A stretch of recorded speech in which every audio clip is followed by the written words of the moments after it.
folks, welcome to a great afternoon here of specialized segments. This is one of those Friday editions, and you know what that means? Yeah, we're not going to be answering phone calls today. That's one thing. Don't call in live, but feel free to send us some questions on our good old email account, Facebook, Twitter. But in case you were wondering, I'm Ernie Roberts, and I'm your host for TNLearn Mathline specialized segments. Now, what we do today, we're going to explore some topics a little more in depth without having to worry about calling ins and things like that. We try to give you a nice little tutorial session here. And if you'll sit back, relax, get those pencils, pens, maybe a calculator, and let's do some math, all right? And let's see what we're going to be doing today, speaking of that math that we've got coming our way.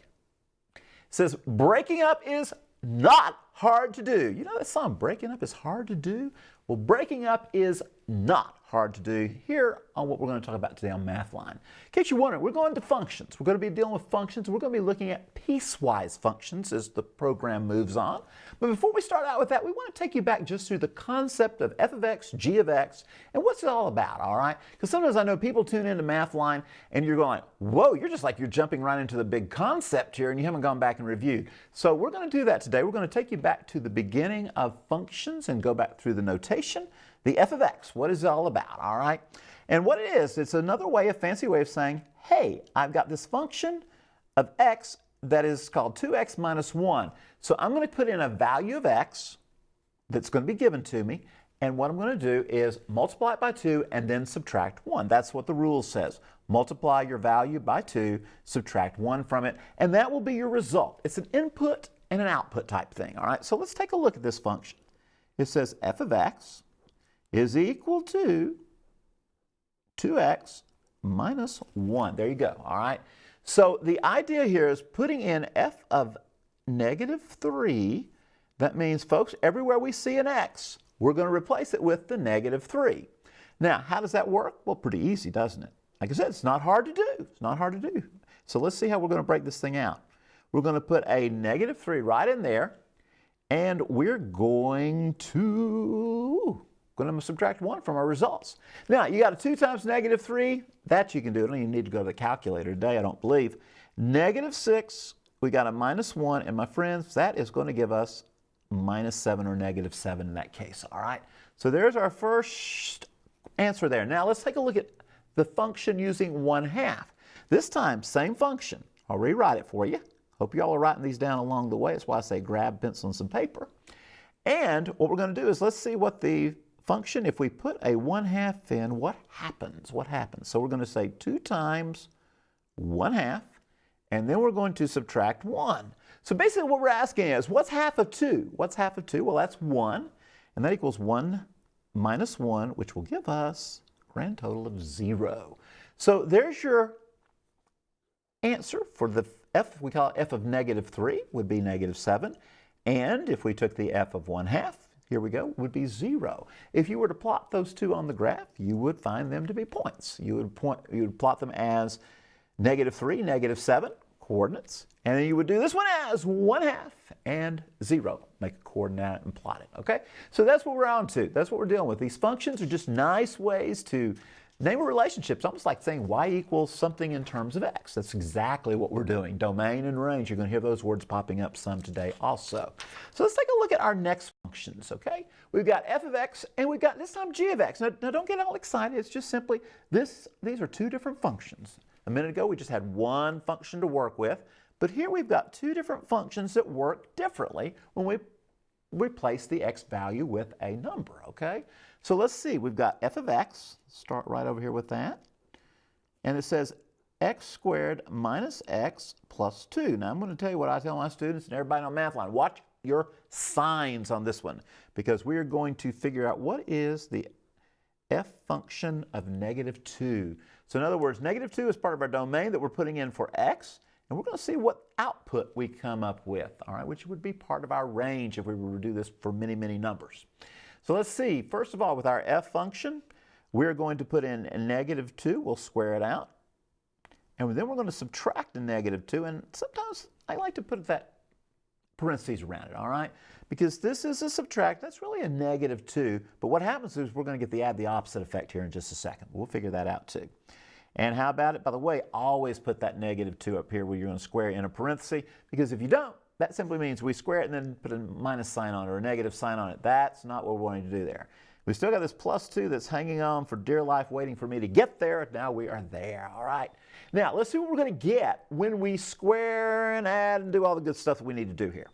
First of all, we're going to take negative 2 squared, and folks, it gives us a positive 4. Positive 4 there.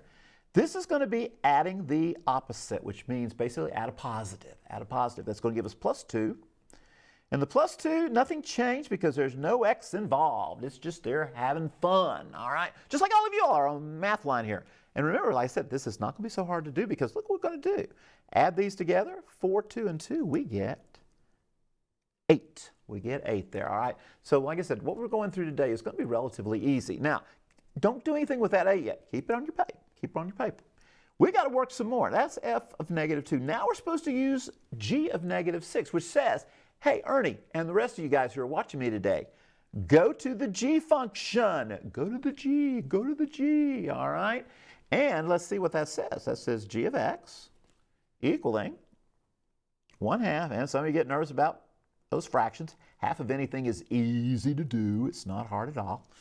And let's see what happens when we put in a negative 6 into that mix, all right? So we're going to say take 1/2 of negative 6. That's what the idea is. Replace the x with the negative 6. And we're going to subtract 4, all right? And what's going to happen here, we got g of negative 6 equaling to, well, what is half of negative 6? This looks like negative 3. We're going to subtract 4. And you know what? That's going to give us negative 7. Well, there's two numbers right there. You say, well, Ernie, what are we going to do now? According to our evaluate moment up here, we're going to take this result, which we found to be 8, and we're going to take this result, which we found to be negative 7. We're going to add them together. So let's do it. We're going to say 8 plus that negative 7, and you know what? That's just like subtracting 8 minus 7, and that's going to give us 1. So all that good stuff, when we put those numbers in, just simplifies down to a nice little answer of 1. Real quick noting on this.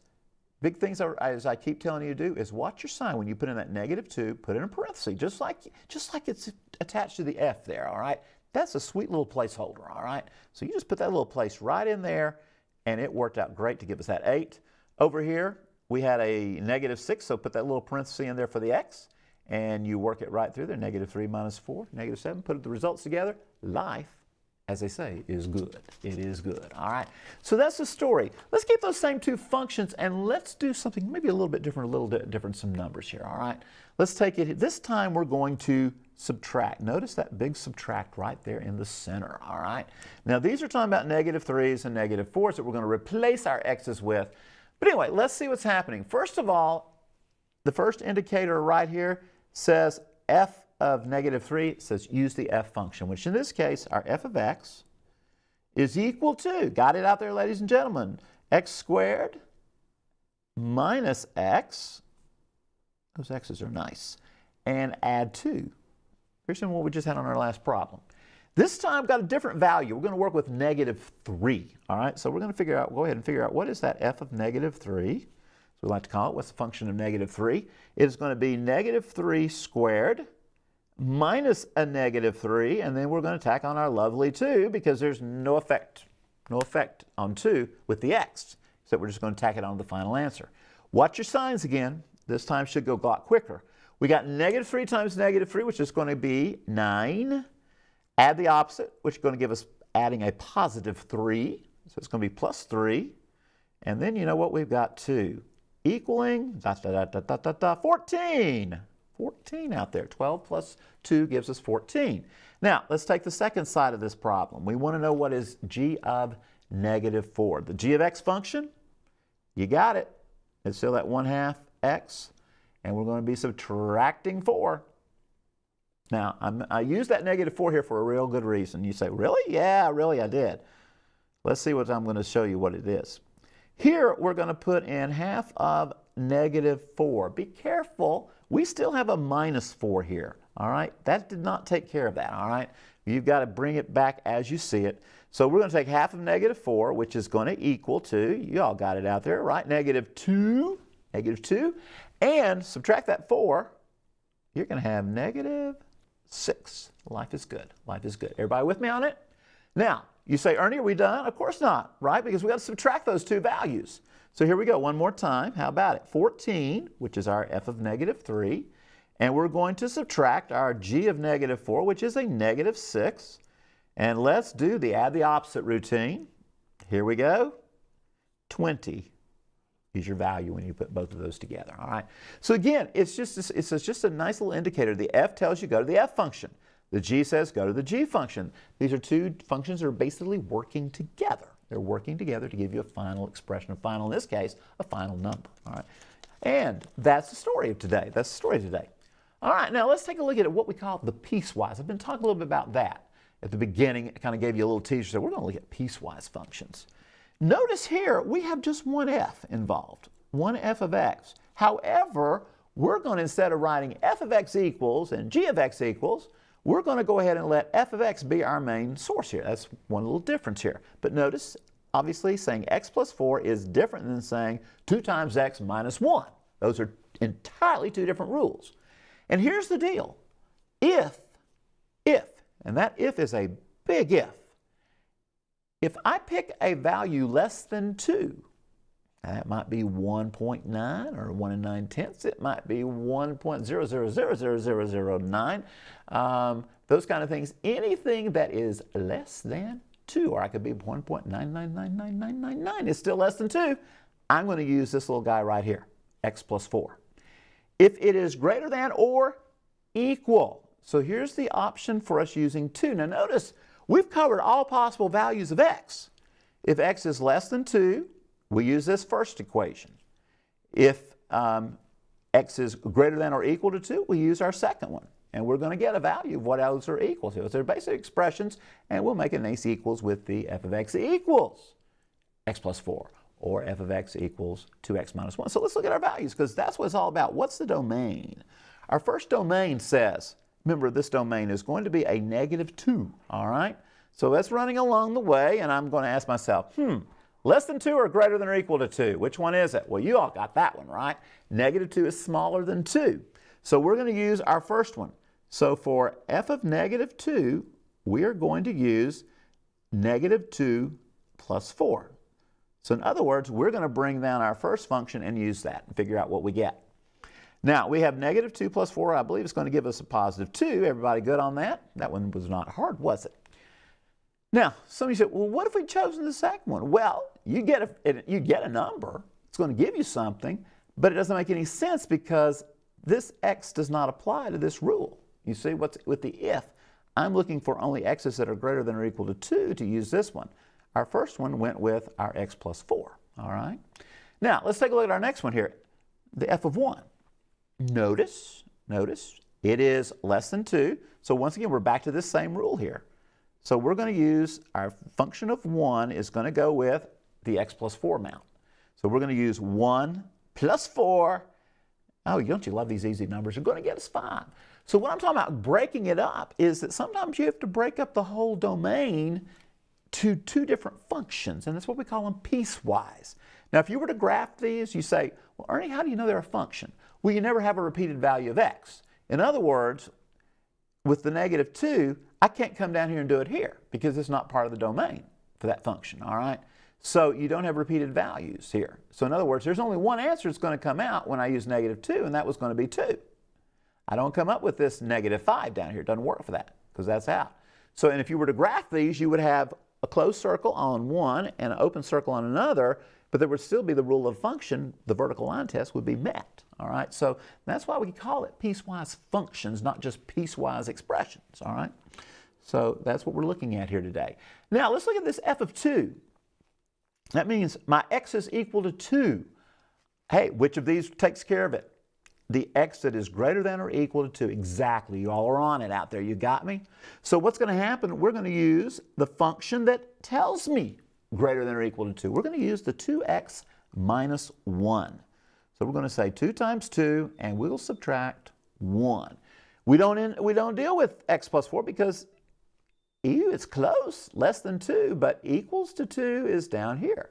You see, it's taken care of somewhere. It's got to be somewhere in the function, okay? Every value we pick, no matter how small, how positive, or how negative, it's got to be somewhere, and that would even include 0, 0 is somewhere on this continuum, all right? So that's the idea. That's the idea of our piecewise functions.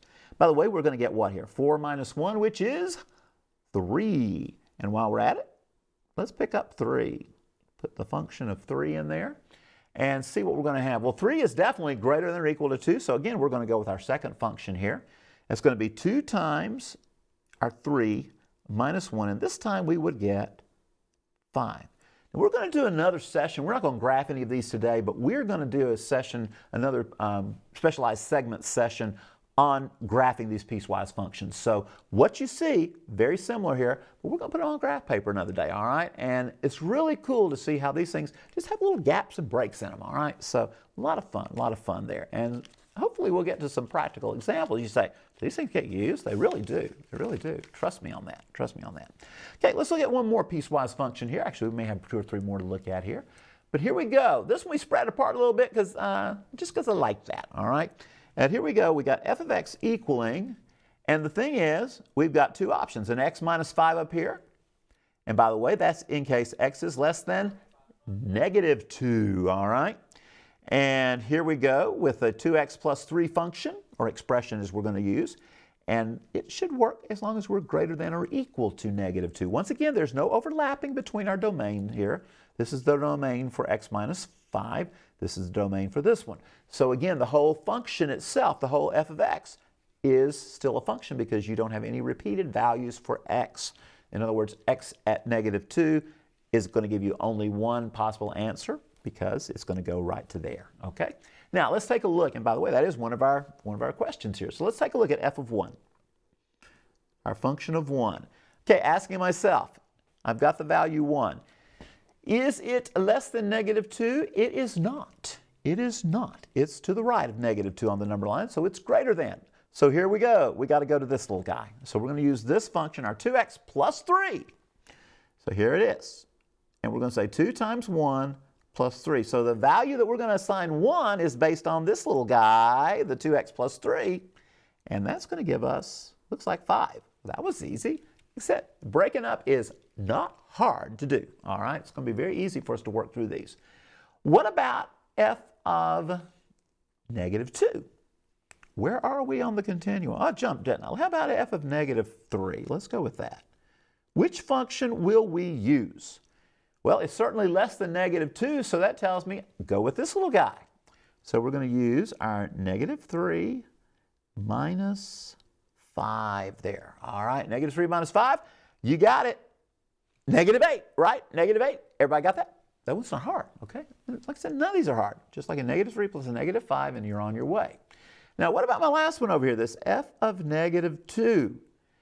We've got negative 2's running all over the place, but only one place is it equal to negative 2, and that's in our second function here, our second expression, if you will.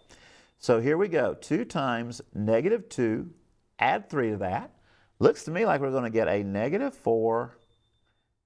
How about it? Plus 3, which is going to give us negative 1. So there's your final value. And again, like I said, these are like x, y things. So your ordered pair here would be 1 and 5, okay? Here would be negative 3, negative 8. Here it would be, looks like negative 2, negative 1, all right? So again, you could graph these like ordered pairs, x and y's. But f of x is sweet because it's just like a little hold there. It's like put my number in here, replace me with a little parenthesis, just like you see here. F of negative 2, just plop that thing right in there for x and see what happens. That's all it is. It's greatly substitution of your variables with a given number to put in there. Called domain if it inputs, range if it comes out as an output. So there you have it. Now, you say, Ernie, can it get any tougher? Well, maybe. Let's take a look at our next one here. You say, oh, 3 of them. Yeah, we got 3 of them here. Our f of x could be 2x plus 3 if x is less than 0. So that tells me if x is a negative number, I'm using 2x plus 3. A lot of times students don't realize that there's more than a hint than this. It's telling us that it is less than 0, so it's got to be a negative value, all right? Our answer is going to be 4. I don't care what was going on here. It's going to be 4 if you're somewhere between 0 and 3, and you can hit 0 or 3, all right? And then last but not least, we've got this negative 2x plus 2 if we get an x that is greater than 3. Now, I'm not going to guarantee everything's going to get used, but I hope it will. I think it will on this. I think it will, all right? So let's see what happens. First of all, let's take it at f of x, and I'm going to take just a little bit slower here on this one. You got -5, so we got 3 places to choose. And by the way, notice all 3 of our domains here, or these 3 pieces, if you will, are going to accommodate these values somewhere. There's one place it's going to fall. Got to be one place only. And this one looks like we're going to the f of x is equal to 2x plus 3. That's where I put numbers that are less than 0. So let's do it. We're going to have f of -5. I believe that's our value, isn't it? Yeah, right there it is. And that's going to give us 2 times -5. Add 3 to that. And I believe you're going to have -7. I'll do that little mental math there. How about -10 plus 3, which will give us -7. All right? Let's check out f of 0. Now, which function does f of 0 go with? Well, it doesn't do much at all, does it? It says basically we're going with the f of x. That equals 4. And it says any number between 0 and 3 inclusive. That means we can include 3 and 0 right in there. You're going to get 4. So 0 matches up with 4, all right, from that little stretch from 0 to 3. Doesn't budge. And last but not least, what have we got? It looks like an f of 4, which is greater than 3. So we're going to use the f of x equals -2x plus 2 right over there. And we're going to replace the x with 4. All right, so here we go. So we've got f of 4 equaling -2 times 4 plus 2. All right, working that one through looks pretty easy, right? Should be. -8 plus our 2, which will give us the -6. So there you have a feel for piecewise functions. I can make as many as I want. I can make as many as I want going down through here where different things, different outputs or outcomes happen based on what my input is, all right? So that's what's going on there with those. Now, I think we got time. Yeah, we got time to look at one more here for a little bit of practice. So let's take a look at this one. It's the one we just used here with a little bit of different boundaries, all right? And I want you to notice, once again, every number for a domain has a place to go, all right? In other words, we got numbers that are less than 0, that are negatives, go here. Numbers that are between 0 and almost 3. Means if I got a 2.9999997 or something like that, it's still inside this little category, gives me 4, all right? Over here, I finally pick up 3 or greater than 3, I will use this function. So let's take a look at our 3 examples here, all right? We got the function of 5, f of 5, all right? Now, I'm going to use the one that goes along with greater than or equal to 3. Hey, you all getting onto this right? 5's bigger than 3, so we go to that function. So here we go. We're going to use the f of x equals -2x plus 2, all right? Put the 5 in for it. So f of 5 equals -2 times our 5. That's a negative. Sometimes my negatives don't quite come out pretty. And we got plus 2. We got plus 2 there. So let's multiply it out. That's a -2 times 5. We've had that one before, haven't we? Or we had a -5 a minute ago. This time we got a +5. So be careful with it. Sometimes I, trick you up a little. So how about -10? Add 2 to that. I see a -8. Slide right down. Let's go to f of 3. Which function are we going to use? Well, we're going to use the same one, right? Because it says greater than or equal to 3. So this time we're going to use f of 3 to go with our -2 times 3 plus 2. And let me just write right above there, that's the f of x function. We're going to use -2x plus 2. I really like to do that, keep it straight, all right? Keep it straight on it. And that's all right. Some of you are going like, well, why didn't you use something different? Well, because that's the description. It goes right there with that -2x plus 2. And let's do it. -6 plus 2, which equals -4. And last but not least, we got that f of 0. And that's going to use our f of x equals 4 function. So you know what? F of 0 pops right in there as 4. There we have them. That is a -4, by the way. There's a big negative. Want to include?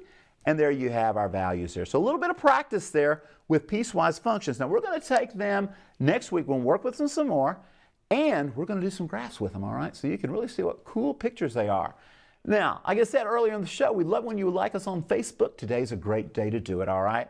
www.facebook.com/TNLearn. And of course, there's our address for you to send email or comments, mathline@tnlearn.org. Check out the problem of the day, and hey, this show may even pop up there on YouTube also, www.youtube.com/and-with-TNLearn. We are out there to help you out, folks. That's what we're here for. We're trying to serve you and help you in your math skills, and I know a lot of you actually do tune in because you tell me about it. You tell me about it. So again, we'll be back again live this coming Monday, but we're glad you've tuned in today. It's Piecewise Functions. Breaking up is not so hard to do. Just remember that. And you know what? Be back with us because we don't want you to break us with us, but we want you to be with us next Monday. See you then.